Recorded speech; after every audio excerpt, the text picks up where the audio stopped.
Yeah, I'll tell you what, Dirk, as someone who's accustomed to playing some great goal side defense in my adult rec league, and by that I mean putting in own goals, I will say for this U.S. men's team, it was not the Copa Americana, it was the Nopa Americana.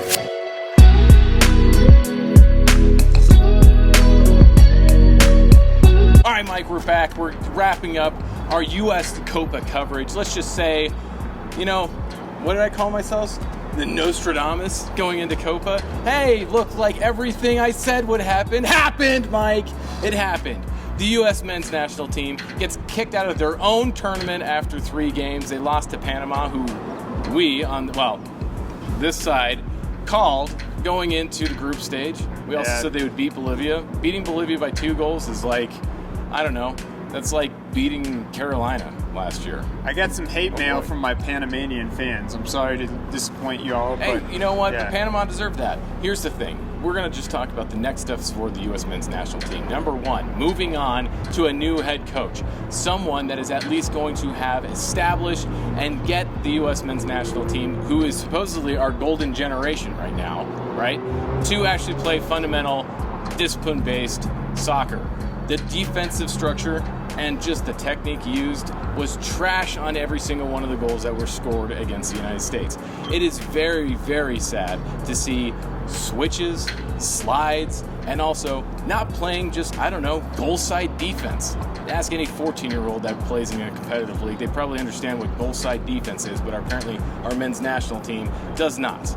It is a sad state of affairs to see where the U.S. men's national team is right now. Mike, what's the path forward? Yeah, I'll tell you what, Dirk, as someone who's accustomed to playing some great goal side defense in my adult rec league, and by that I mean putting in own goals, I will say for this U.S. men's team, it was not the Copa Americana, it was the Nopa Americana. Once again, a U.S. team that more or less disappoints at an international tournament. We're very accustomed to this. Dirk, I'm intrigued to hear your thoughts on prospective candidates to lead the national team. Is it possible? To do it. It's an interesting thing. Where's Brian McBride these days? You go back to some players from when the national team had a winning tradition. Bring in, dare I say, Alexi Lawless? No, let's not bring Alexi Lawless into anything. Okay, no. But let's, I don't know. There are a number of players from, you've got Tim Howard. You could go back in time and, I don't know, there are plenty of really good players from the 2000s and, late 90s era.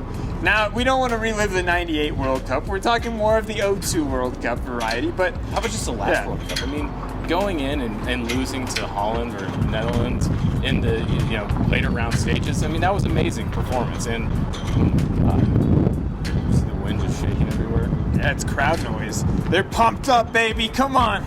Let's go. No, fundamentally what you're right. You don't need to get the likes of Pep Guardiola to come in and change the United States soccer. Really, truly, what you need to know is what do you have out of the U.S. players, and then you need to get the most out of the U.S. players, and that just simply wasn't happening. I'm sorry. Going out and scoring 1 goal against Panama, that's pretty bad. Panama's a decent team. However, going into the Copa, they were bottom 4, man.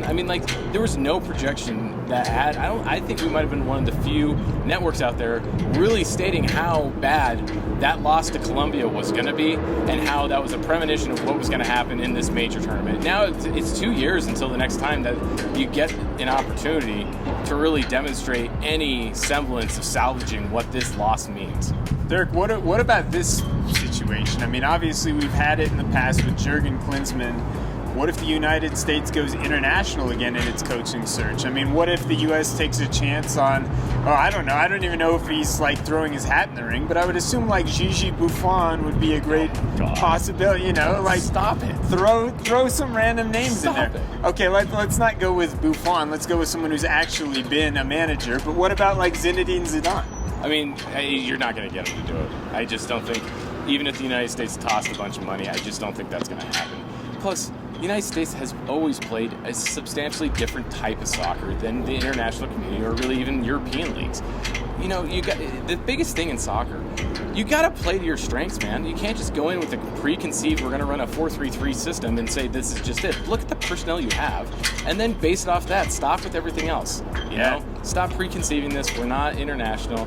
Play to our strengths. It's always been what the best part of other international leagues are, and that's what makes international cups so much better. So, you know what? I say make a domestic hire, but it's got to be a new sort of look at this team and start from the ground up, because there's plenty of players on that team that just underperformed, starting with our defensive players all around. That needs to be tightened up. Hell, I would even love to see us just maybe even try and all right, maybe this is a stretch too far, but if you remember back what Total Football was, Mike, go look up any clips of Total Football. I would love to see us lose games based off of us trying to change the game, rather than this, we're not the same. We just can't copy what, the European leagues are doing and think, oh, but we're good enough to do that. No, we have a different style of play. Yeah, you heard him. It's sage advice for running a soccer team. It's sage advice for your dating app game. Play to your strengths. Don't run the 4-3-3. 4-3-3 is fine. They just don't have the personnel.